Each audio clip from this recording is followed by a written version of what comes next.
एक बार एक अनजान लड़का और एक लड़की एक लिफ्ट में फंस जाते हैं और अगले 3 दिनों तक वे वहीं फंसे रहते हैं। मगर इस आदमी ने जानबूझकर अपनी हवस बुझाने के लिए इस लड़की को इस लिफ्ट में फंसा लिया था और ये आदमी इस लड़की के साथ 3 दिनों तक अपनी हवस तो बुझाता ही है, साथ ही इसके साथ बहुत गलत करता है। मगर क्या ये लड़की इस आदमी के इरादों को जानने के बाद इससे बच पाती है या फिर नहीं?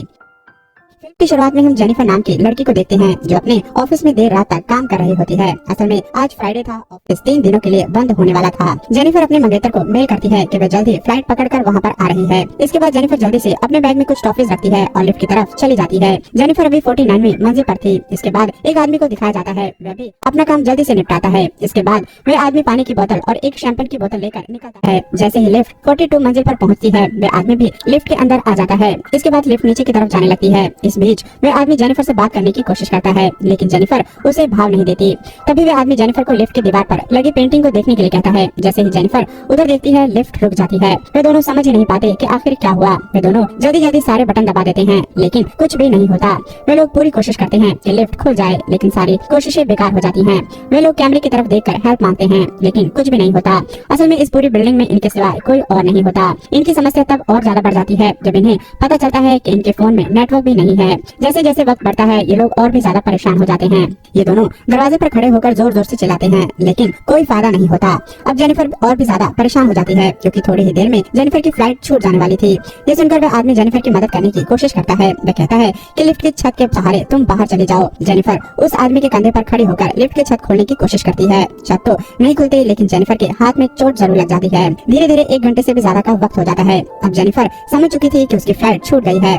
जेनिफर बहुत ज्यादा निराश हो जाती है। जेनिफर को निराश देखकर वह आदमी कुछ जोक सुनाता है, जिससे कि जेनिफर का मूड ठीक हो सके। जेनिफर को प्यास लगती है तो वह आदमी अपनी पानी की बोतल देता है। साथ ही वह मजाक करता है कि तुम चाहो तो शैंपेन की बोतल भी खोल सकती हो। जेनिफर हंसने लगती है। जेनिफर उस आदमी से पानी की बोतल लेकर पानी पी लेती है, साथ ही उसे टॉफी खाने के लिए देती है। इस तरह 4 घंटे का वक्त बीत चुका होता है। जेनिफर को बहुत तेज पेशाब लगती है। जेनिफर को शर्म आ रही थी, इसीलिए उसने काफी देर रोक रखी थी। जेनिफर कहती है कि किसी अनजान आदमी के सामने उसे ऐसा करते हुए शर्म आ रही है। यहाँ कोई पेशाब करने की जगह भी तो नहीं है। तब वह आदमी कहता है कि शर्माने की जरूरत नहीं है, तुम उस कोने में पेशाब कर सकती हो, मैं दूसरी तरफ मुंह करके खड़ा हो जाऊंगा। वह आदमी जेनिफर को अपना थर्मस दे देता है। जेनिफर थर्मस में पेशाब कर लेती है। अब वह और ज्यादा कंफर्टेबल महसूस कर रही थी। धीरे धीरे दोनों और भी नजदीक आने लगते हैं और अपने अपने बारे में बात करने लगते हैं। जेनिफर कहती है कि वह आज रात न्यूयॉर्क जा रही है। वह अपने फ्रांसी के साथ छुट्टियां एंजॉय करना चाहती थी। वह आदमी कहता है कि उसके लिए तो काम ही सब कुछ है, इसीलिए वह इन छुट्टियों में कुछ खास नहीं करने वाला था। यहाँ पर यह आदमी अपना नाम भी बताता है। इस आदमी का नाम जॉन डिकी होता है। वे दोनों टाइम पास करने के लिए कुछ गेम खेलते हैं। जेनिफर दीवार पर बनी पेंटिंग के साथ एक और पेंटिंग बना देती है। यहाँ ये दोनों एक दूसरे के साथ और भी खुलकर बात करने लगते हैं।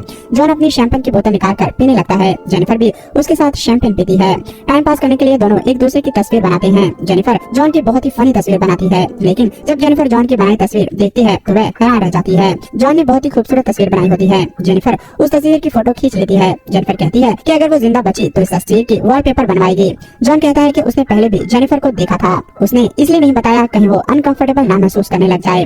जेनिफर कहती है कि कोई बात नहीं, तुम बता सकते हो। उन दोनों को बहुत भूख लग रही थी, इसीलिए अपना ध्यान भटकाने के लिए वे दोनों इधर उधर की बातें करने लगते हैं। फिर वे काफी बोर हो जाते हैं। अंत में जेनिफर कहती है कि हमें अपनी सेक्स लाइफ के बारे में बात करनी चाहिए। जेनिफर अपना फोन निकालती है और रिकॉर्ड करते हुए उससे पूछने लगती है। जेनिफर कहती है कि वह अपने किसी सेक्स एक्सपेरिमेंट के बारे में बताए। वह कहती है कि क्या वह कभी किसी लड़की के साथ अजीब जगह पर इंटीमेट हुआ है, लेकिन जॉन शर्माने लगता है और कुछ भी नहीं बताता। तब जेनिफर जॉन के हाथ में फोन दे देती है और अपने बारे में बताने लगती है। जेनिफर कहती है कि एक बार वह एक लड़के के साथ लाइब्रेरी में इंटीमेट हुई थी, जो उसकी लाइफ का सबसे अजीब अनुभव था। जेनिफर फिर से जॉन को अपने अनुभव के बारे में बताने के लिए कहती है। जॉन फिर शर्माता है। तब जेनिफर उसे कहती है कि तुम कोई झूठी कहानी भी बता सकते हो। तब जॉन कहता है कि एक बार वह अपनी कार में जा रहा था। रास्ते में उसकी कार में एक हॉट सी लड़की आ जाती है और वह अपने कपड़े उतारने लगती है। जॉन इतना कहने के बाद चुप हो जाता है। जॉन कहता है कि उसे लगता है कि कुछ ज्यादा हो रहा है। जेनिफर कहती है कि कोई बात नहीं। जॉन जेनिफर के पास आता है। वे दोनों अब काफी करीब आ चुके थे। वे लोग एक दूसरे को किस करने लगते हैं। इसी बीच जेनिफर अपना हाथ जॉन की पैंट में डाल देती है। इससे वे दोनों काफी खुल जाते हैं और इसके बाद वे दोनों इंटीमेट भी हो जाते हैं। थोड़ी देर बाद जॉन कहता है कि मुझे लगता है कि मैं तुमसे प्यार करने लग गया हूँ। जेनिफर कहती है कि हम दोनों के बीच जो हुआ इसमें कोई इमोशन नहीं था, ऑलरेडी उसकी लाइफ में कोई है। अब जॉन जेनिफर के साथ अजीब अजीब हरकतें करने लगता है। वे कहता है कि तुम्हारी लाइफ में जो है वो तुम्हारी लाइफ नहीं है। ये सुनकर जेनिफर गुस्सा हो जाती है। वो जॉन से कहती है कि हमारे बीच जो कुछ भी हुआ ये सब यहीं तक है। लिफ्ट के बाहर निकलने के बाद हम दोनों के रास्ते अलग अलग हो हो सकता है कि हम कभी मिले ही ना। सारी बातें सुनने के बाद जॉन रोने लगता है। जॉन कहता है कि जो भी मैंने तुम्हारे बारे में बताया है वह सब झूठ है। जॉन बताता है कि असल में उसने झूठ कहा था कि वह यहाँ काम करता है।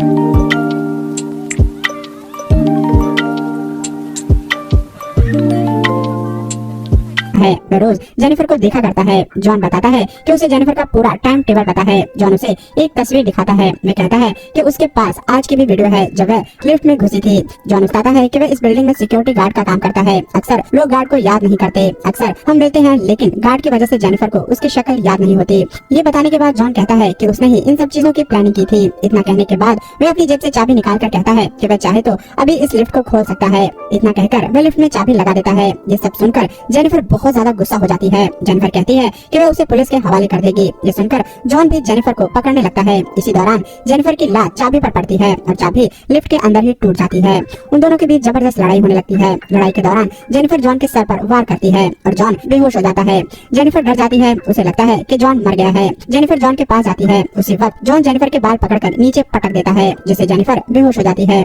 थोड़ी देर बाद जेनिफर को होश आता है। वह देखती है कि जॉन को पहले ही होश आ चुका है। जेनिफर जॉन से पूछती है कि उसने ऐसा क्यों किया। जॉन बताता है कि वह उसके साथ डेट पर जाना चाहता है। अगर मैं तुम्हें गार्ड बनकर मिलता तो क्या ये सब हो पाता? तुम कभी भी मेरे साथ इंटीमेट नहीं होती। जॉन कहता है कि ट्यूसडे से पहले यहाँ कोई नहीं आने वाला, तब तक मैं तुम्हारे साथ जो चाहे वो करूंगा। तब जेनिफर कहती है कि तुमने मुझे किडनैप किया है और तुम्हें इसकी सजा जरूर मिलेगी। ये सुनकर जॉन दोबारा गुस्सा हो जाता है और जेनिफर पर अटैक कर देता है। जॉन जेनिफर से कहता है कि क्या वह उसे माफ कर सकती है। वे दोनों मिलकर इस लिफ्ट से निकल सकते हैं। जॉन लिफ्ट की सीलिंग तोड़ने लगता है। किसी तरह जॉन छत की सीलिंग खोल देता है। जॉन कहता है कि वह बाहर जाकर मदद ले आएगा। किसी तरह जेनिफर उसे मना लेती है कि वह बाहर जाकर जल्दी मदद ले आ पाएगी। जॉन मान जाता है और जेनिफर उसके कंधे पर बैठकर ऊपर चढ़ जाती है। ऊपर जाते ही जेनिफर जॉन को कहती है कि अब मरो इसी लिफ्ट में। वह लिफ्ट में लगी सीढ़ियों के सहारे ऊपर चढ़ती है। जॉन को गुस्सा आ जाता है। जॉन कहता है कि अगर उसने उसे पकड़ लिया तो वह उसे मार डालेगा। इतना कहकर जॉन अपने कपड़ों को इकट्ठा करके लिफ्ट के ऊपर चढ़ने की कोशिश करता है। जॉन भी ऊपर चढ़ जाता है और जेनिफर के पीछे लग जाता है। जेनिफर जैसे ही किसी तरह दरवाजा खोलने वाली होती है, जॉन उसका पैर पकड़कर नीचे खींच लेता है। दोनों वापस लिफ्ट में गिर जाते हैं और बेहोश हो जाते हैं। जेनिफर को पहले होश आता है। वह फायर अलार्म देखती है। तब जेनिफर सिगार जलाकर आग लगाने की कोशिश करती है लेकिन कुछ भी नहीं होता। जेनिफर थोड़े कागज जलाकर फायर अलार्म को एक्टिवेट करने की कोशिश करती है, फिर भी कुछ नहीं होता। उसी वक्त जॉन को भी होश आ जाता है और वो कहता है कि यहाँ फायर अलार्म वाले हैं ही नहीं। ये सुनकर जेनिफर उस पर अटैक कर देती है। असल में जब जॉन बेहोश था तो उसने उसके हाथ पीछे बांध दिए थे। वह कहती है कि अगर तुमने सब कुछ कबूल नहीं किया तो मैं तुम्हें मार दूंगी। जॉन काफी घायल था। वह मान जाता है। जेनिफर उसका वीडियो बनाने लगती है जिसमें जॉन सब कुछ कबूल करता है कि कैसे उसने जेनिफर को लिफ्ट में फंसाया। उसे पुराने और अच्छे दिन याद आने लगे, इसीलिए वह जेनिफर के साथ डेट पर जाना चाहता था। जेनिफर पूछती है कि तुमने मुझे ही क्यों चुना। तब जॉन कहता है कि अक्सर वह उसे देखता रहता था, इसीलिए वह उसे पसंद करने लगा था। इसी तरह टाइम बीतने लगता है। उसी वक्त एक और सिक्योरिटी गार्ड अपनी गर्लफ्रेंड के साथ वहाँ पर चोरी चोरी आता है। वह अपनी गर्लफ्रेंड के साथ इंटीमेट होने के लिए आया था। वह जॉन को खोजने लगता है लेकिन उसे जॉन कहीं नहीं मिलता। तब वह कैमरे की फुटेज देखता है जिसमें पता चलता है कि जॉन और एक लड़की लिफ्ट में फंसे हुए हैं। वह गार्ड माइक में कहता है कि वह उन दोनों को बचाने के लिए आ रहा है। तब जेनिफर गार्ड से कहती है कि वे जल्दी आए। गार्ड तुरंत पहुंचता है और एक रॉड से दरवाजा खोलने की कोशिश करता है। जेनिफर उसे पूरा दरवाजा खोलने के लिए कहती है। तब जॉन जेनिफर को पीछे करके उसका मुंह बंद कर लेता है। जॉन गार्ड को अंदर आने के लिए कहता है। जैसे ही गार्ड अंदर आता है जॉन उसे मार देता है। इसी के साथ वो जेनिफर को भी बेहोश कर देता है। जॉन जेनिफर को लेकर अपनी गाड़ी की डिक्की में डालता है। उसके बाद अपने शरीर को साफ करके गार्ड की ड्रेस पहनता है। जॉन सिगार को भी अपने पास रख लेता है। इसके बाद वह कैमरे की फुटेज भी डिलीट कर देता है। तभी उसी गार्ड की गर्लफ्रेंड दिखाई देती है। जॉन उसे भी मारकर लिफ्ट के नीचे ही फेंक देता है। इसके बाद जॉन गाड़ी लेकर निकल पड़ता है। असल में वो जेनिफर को भी ठिकाने लगाना चाहता था ताकि कोई सबूत न बचे। थोड़ी दूर जाने के बाद उसे एक कचरे का डिब्बा मिलता है। जॉन उसमें तेल डालने लगता है जिससे कि आग लगा सके। इसके बाद जॉन जेनिफर के पास आता है। तब तक जेनिफर को होश आ चुका था लेकिन वह बेहोश होने का नाटक कर रही थी। जॉन जेनिफर से कहता है कि अब वह जेनिफर को पसंद करता है लेकिन हालात ऐसे बन गए हैं कि उसे जेनिफर को मारना पड़ेगा। जैसे ही जॉन वापस मुड़ता है जेनिफर पीछे से उस पर वार कर देती है। उसके बाद वह गाड़ी लेकर आगे जाती है। अचानक से उसकी निगाह जलते हुए सिगार पर पड़ती है। जेनिफर गुस्से में वापस गाड़ी बैक करती है और जोर से जॉन को टक्कर मारती है। जॉन सीधा कचरे के डिब्बे में जा गिरता है और बेहोश हो जाता है। ये वही कचरे का डिब्बा होता है जिसमें जॉन ने तेल गिराया होता है। जेनिफर सिगार को कचरे के डिब्बे में फेंक देती है जिससे उसमें आग लग जाती है और जॉन जिंदा ही जल जाता है। इसी के साथ ये फिल्म खत्म हो जाती है। आपको इस फिल्म की कहानी कैसी लगी हमें कमेंट बॉक्स में लिखकर जरूर बताएं। दोस्तों अगर जेनिफर का कैरेक्टर आपको अच्छा लगा हो तो उसके लिए एक लाइक जरूर करें और आगे भी ऐसे मस्त वीडियोस के लिए चैनल को जरूर सब्सक्राइब कर लें।